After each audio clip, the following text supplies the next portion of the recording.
we are live-ish with Lift Lab podcast, Strength and Philosophy podcast, episode number 4, titled Birds of Prey. Not that kind of prey. So today we're going to be talking about some fitness, some competitive fitness, some general fitness, the energy systems, and kind of how all that works into your goals, whether they're CrossFit fitness, like competitive type fitness, or just fitness for general health, and kind of how those goals meld and blend together. But first, if you're driving along in your car and your kids are in the car, you may not want to have this on because you may have to censor it. Yeah, I'm going to count to 3 and give you a chance to turn this off right now. 1, 2, 3. Okay, so I wanted to get into this birds of prey thing because a little unknown fact to the world about me is I think it's a known fact. I love predator animals, for one. And I love birds, for 2. I mean, there's an eagle tattooed on your arm. There is an eagle. But if you ever come to my house and, And you make it out alive. Right, if I'm not wearing your face, I'm just kidding. If you ever come to my house, I have all kinds of bird feeders, and I love particularly finch. Not just any finch. I don't think I've ever seen a single bird feeder at your house. You're not looking in the right places. Probably not. The golden finch and the more elusive blue finch in Indiana, and then also hummingbirds are a favorite of mine. But we live across the street from the lake, and one interesting thing about the lake is it's home to a lot of bald eagles. We've been fortunate enough to actually have a couple bald eagles in the backyard. And one idea that I was throwing out at Lift Lab this week was, I have these bird feeders, but what if I came up with a birds of prey feeder? And my idea, after much thought and consideration, because mice can chew through steel, is to tether hamsters to steel wire in my backyard and just watch the birds of prey just and just munch on them. Are we talking live hamsters? Well, hell yeah. I wanted to see the National Geographic death claw coming from above. So anyway, you're probably wondering what in the hell does this have to do with fitness and training? And the part of what we're going to get at today is just the mindset of being the best, and the mindset of being an alpha, and the mindset of, being a predator, for lack of better terms. I don't think the American Hamster Society is going to like your There's no such thing. idea. There's no such thing. You say that. And I don't give a shit. Right, if there is such a thing, Hamster Society, get bent. I don't care. Go run on your wheels. Right, exactly. Hug a tree. All right, so today we want to talk a little bit about one thing that's really interesting, and I'm an expert on, is all the pec injuries that have occurred at the CrossFit regionals to this point. We still have a couple to go. But the reason I'm an expert is because I tore my pec. Full avulsion.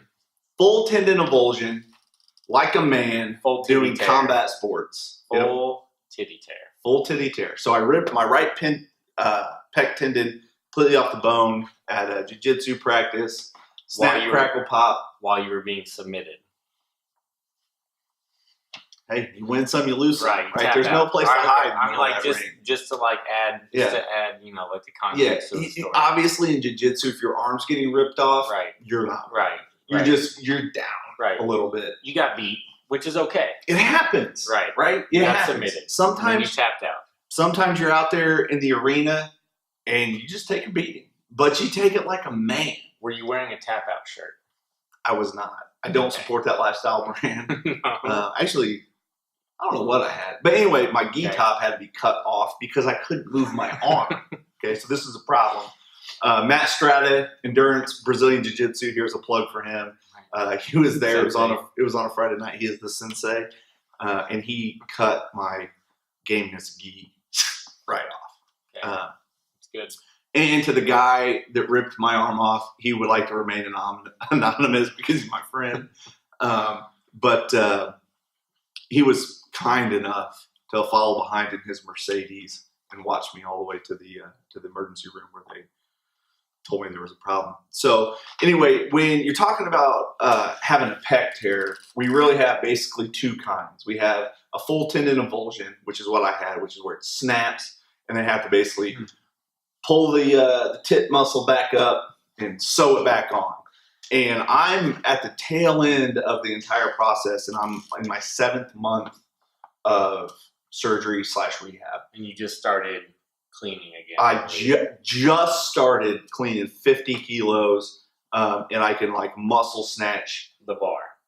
The training bar. Okay, the training bar. 5 kilograms for people who don't know what that is. Yeah, 5 push-ups is a struggle. Okay. And let's let it be known out there that for your average Joe, pretty big bencher.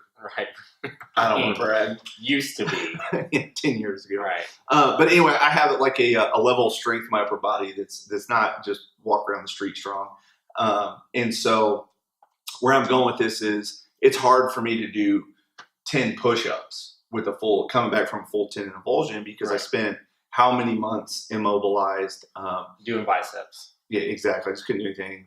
I just sat around and got fat. Just kidding. I did some stuff, but I still got fat. And then that rehab process takes a while for the tendon to heal. The other kind of pec tear you can have is really what you think of as a muscle strain. Funny story, about 2 months ago, there was some dirtbag walking around on the streets in the middle of the day. I had actually just gotten some fresh ink. Yep. And I was driving home. Sunny day, downtown Indianapolis, not in a bad neighborhood. Perfect bum weather. And this scumbag piece of shit is attacking some woman.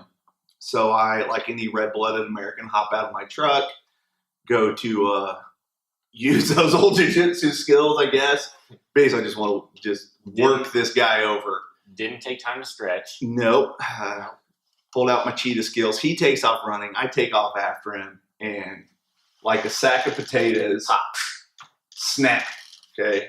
And now both hamstrings torn. Okay. So I face plant. My face just skids across the concrete, rips up my new pants.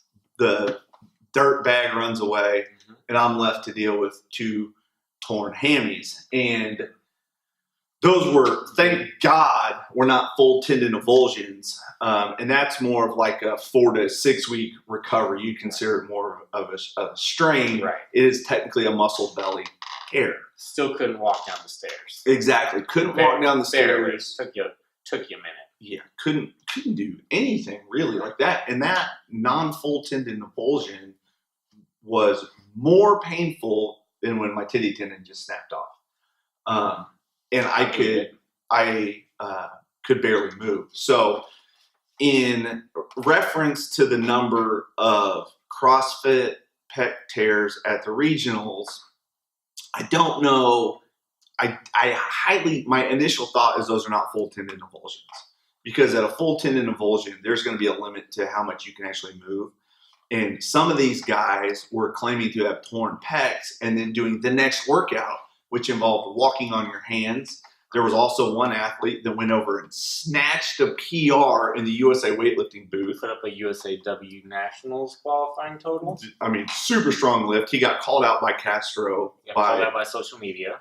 And probably rightfully so. Castro actually took it down. I went to look for it. Oh, really? But Castro just put the picture up there, and ellipses is the only word. And then it was just on, right, with the hate mail. And so that brings me to the question of like, what's the degree of these tears? They're probably not full tendon avulsions, because with a full tendon avulsion, you basically can't move your arm. We actually had another guy here who had the lesser version of a pec tear, and he was 9 months rehab, no surgery, and he couldn't do, he did his at the firefighter academy actually, but he couldn't basically do push-ups. He couldn't do anything. He just had the strained version. So that brings up a lot of question of whether or not these are legitimate pec tears or legitimate injuries. And of course, you can't go on I'm speaking in broad terms. You can't go on a case-by-case basis and say you didn't have this injury, but it calls into question the mindset of the athlete. And we started this podcast talking about my tendon getting ripped off, basically because I was just taking a beating, right? But doing something I enjoy, like, combat sports. Right. Combat sports. You get out there, right? You roll do around, it. Get beat up. Exactly. You win some, you lose some. The dude that did it, he didn't mean to rip my arm off. Like I said, he's a good friend of mine. He's better than me. And can't believe he doesn't want me to tell his name, but like he beat me. Right? And so sometimes when you're getting beat, you like start questioning, like, do I want to keep taking this beating? Right?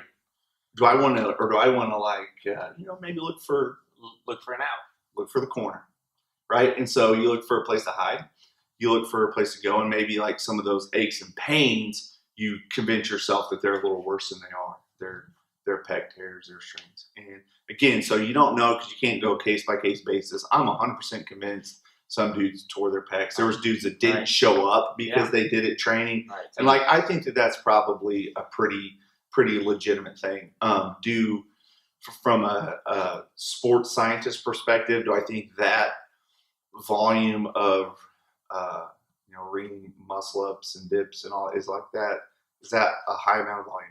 Yeah, but I mean, people ask me, are you like, was it the workout? Was it a bad workout? Like, what do you think of that workout? And it's like, high reps under fatigue of anything. Correct. Right? It's like, like I said, you go to second half of soccer games, you go to second half 100%. of football games, you go to, second half of any practice. Right, you got people tearing things, popping things, pulling things. Right? Exactly, and it's when there's a large amount of fatigue accumulating, you're going to have injuries, and I think that's what sport is. Right. Like sport is not healthy. Right. Right.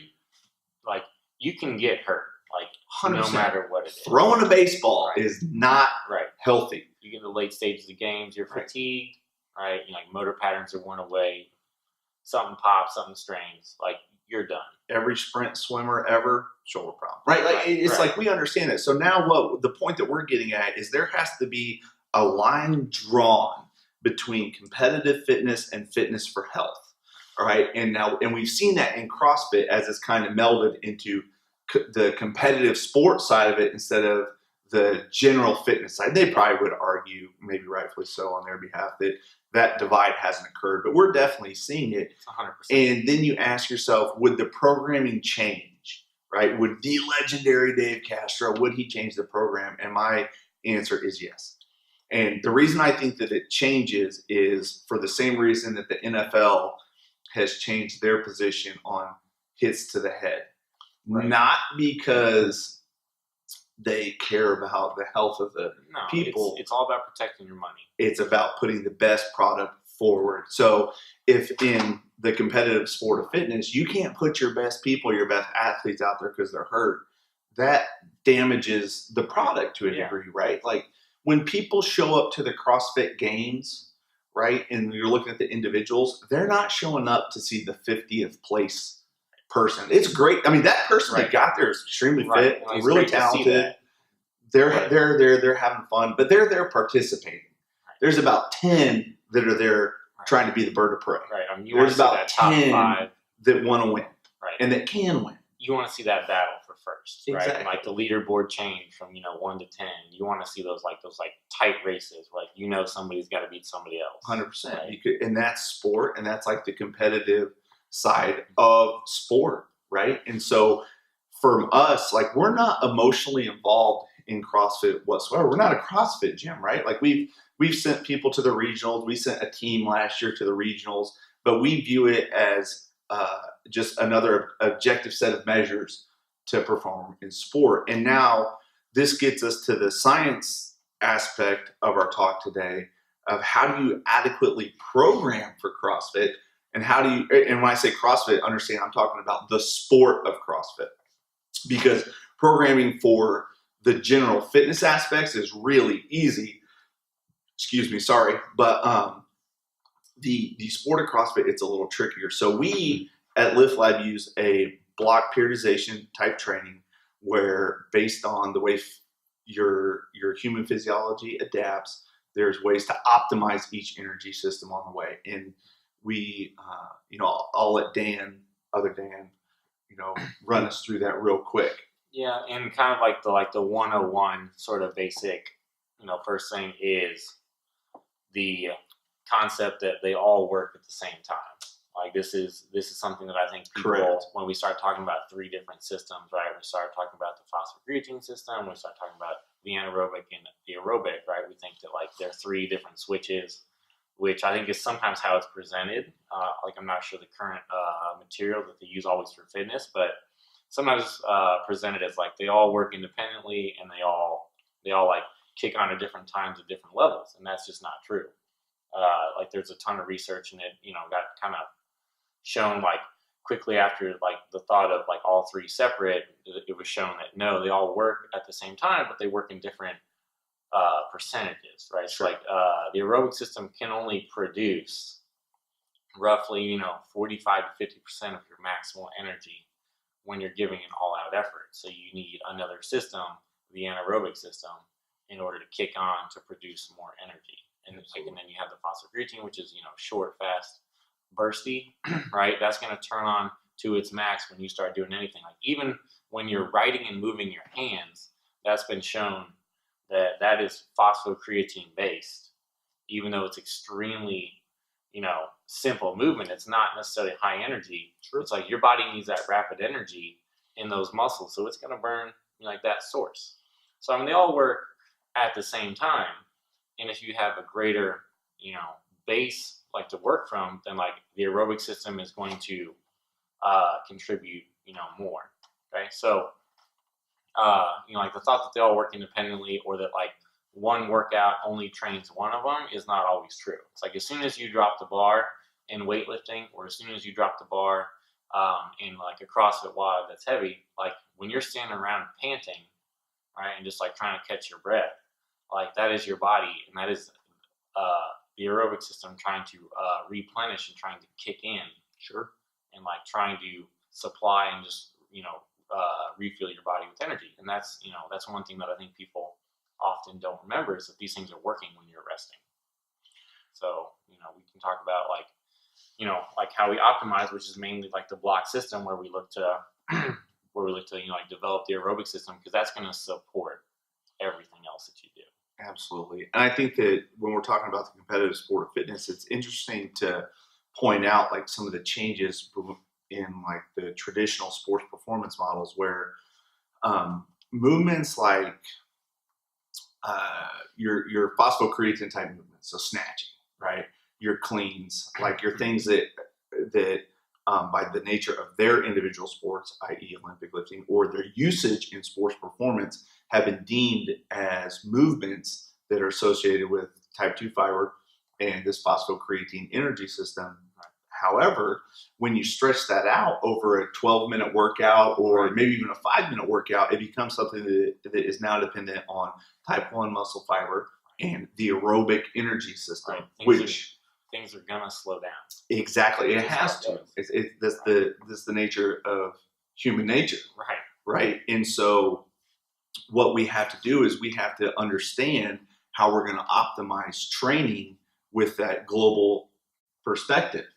Right. So ultimately, you can piece things out to individually develop the energy systems, but the demands are always specific to the demands. Maybe I'm saying that wrong, but the heart rate response is going to be specific to what you're doing. Right. So if you're trying to do 35 power cleans or whatever, that is going to produce a certain stimulus. And let's say those 35 power cleans take you 7 minutes. That's going to produce a certain heart rate stimulus. You could go swim for 7 minutes and have a totally different stimulus, right? And depending on your efficiency, either one won't be easier, won't be harder. So it gets us to this question: how in the hell do you program for competitive fitness? Right. It's like the challenge of trying to like assess your people, and trying to find an assessment that is gonna show you like what you want. And I know there's lots of benchmarks in like the traditional fitness. Yes, there are hard workouts, and yes, there's some things that people test, and they mean something, but in terms of like a hardcore physiology of it, they don't say, well, if you test this, you're going to test this system. I mean, you can kind of guess, but it's really testing that specific workout. Yeah. So that's about it. I think that, and along with that, like testing and assessing. So what you'll see happen is, CrossFit competitive fitness has this like broad definition of whether or not you got better year to year, like week to week, and that was the original idea of the CrossFit Games. And I think that we kind of have to let some of that go. So, for example, if you said, all right, I have a weak point, and my weak point is Olympic weightlifting and anything that has a heavy bar. And so you spend the next 12 months maintaining all your other fitness capabilities and increasing your strength and power capabilities. And then you qualify for the regional, and you show up to the regional, and voila, no barbell, right?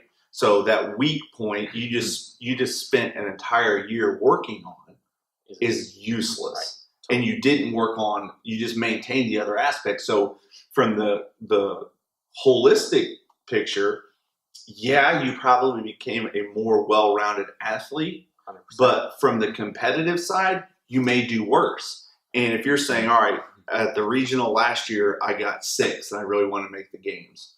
And then at the regional, I got 17th this year because that barbell never showed up. Right. Did you really get deconditioned or in less weight? Like, no, you absolutely didn't. The demands were different.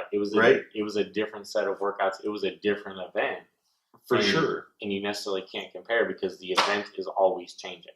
Exactly. And the athletes have to cut themselves a break on the global perspective and just look at it in terms of the competition, right? So this is no secret to anybody at Lift Lab that I watch about every single documentary ever made.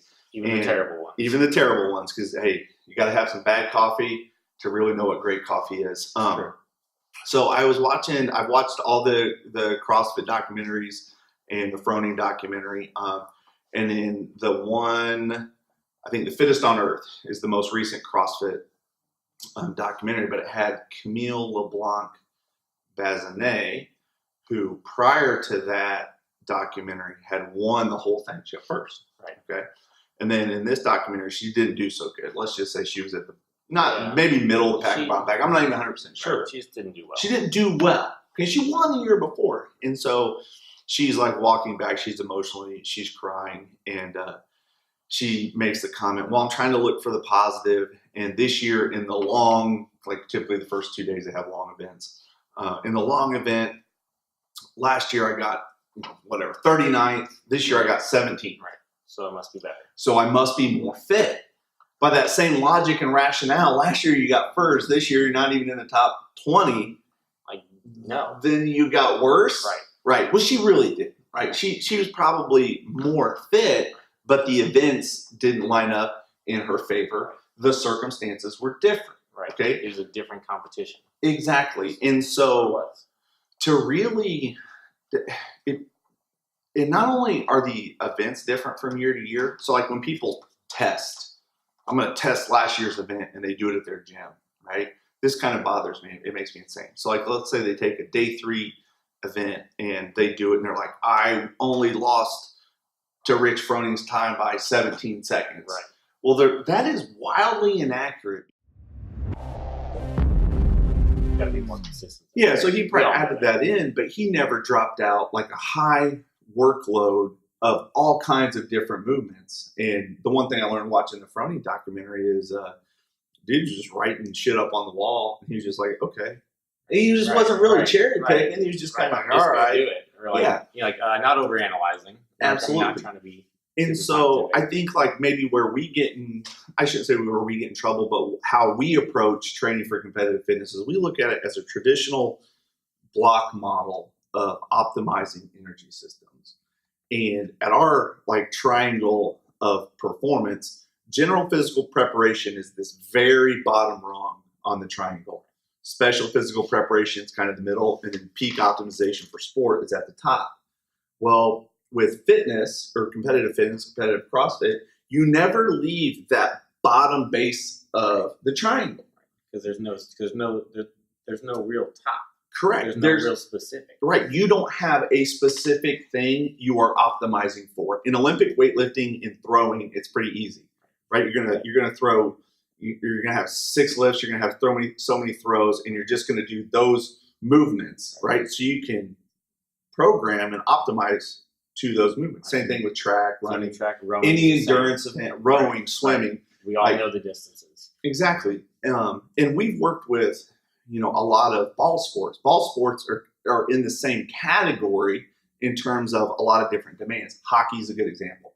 So we sat and watched the Columbus Blue Jackets. The Columbus Blue Jackets. We were in town for the Arnold. And in the first 5 minutes of that game, I was like, think about all the physiology that's gone into play here. Yeah. These dudes have come out, they've sprinted, they've ran into another human, they've changed direction, they've skated backwards, they've skated forwards, they've blasted a slap shot, they've done 20 laps. Right, had a shift change every 45 to 90 seconds. Yeah, well, how in the hell, if you're a sports performance coach, how do you prepare for that? You don't. You maximize this bottom rung of training. Right. And the same has to be considered with when training for competitive CrossFit. Right now, you might have different cycles of the year where you emphasize something else. But the general's never going to go away. Exactly. So you might emphasize longer rowing pieces, for example, because to what you were talking about, like you have a longer residual capacity with aerobic endurance. Right. So you might do long endurance pieces at the beginning because you can hold on to those that physical capacity longer than you can for like anaerobic and your phosphocreatine type things. Right. And sort of likewise with maximal strength, right? You're always gonna and that's gonna have like a residual. The same thing with aerobic. You're gonna train maximal strength for quite a while, but then once you get toward like the open season, like people tend to go towards reps, or people tend to go towards heavier weights, and like not a 1 RM effort. It just doesn't come up. Absolutely. And I think